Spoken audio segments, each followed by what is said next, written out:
Приветствую вас, уважаемые трейдеры! В этом видео мы с вами рассмотрим гармонический паттерн А, Б, С, Д, только альтернативный его вариант. В классическом варианте у нас А, Б равнялось С, Д, а в данном случае, если мы проведем канал и через три точки, мы видим, что у нас точка D не является, то есть выходит за границы канала, соответственно, волна CD больше, чем AB.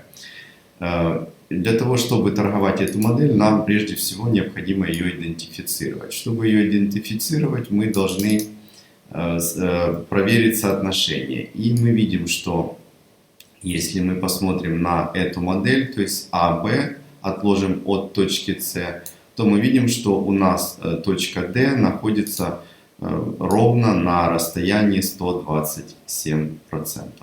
Поэтому эта модель является именно альтернативной моделью данного паттерна. Также бывают модели 161,8 и еще третий вариант 261,8%. Значит, как мы будем торговать эту модель? Для того, чтобы ее торговать, мы можем прежде всего отложить Фибоначчи и уже на 127% ждать и ставить ордер лимитный на покупку. Но так как это достаточно рискованный вариант, мы лучше будем ждать отбоя от этого уровня. То есть мы видим, сформировалось 127%. И, соответственно, после отбоя от этого уровня мы берем и ждем отбойную свечу. Мы видим, что образовался пин-бар. Соответственно, после его формирования мы заключаем сделку на покупку. Соответственно, стоп-лосс у нас будет установлен ниже минимума этой свечи.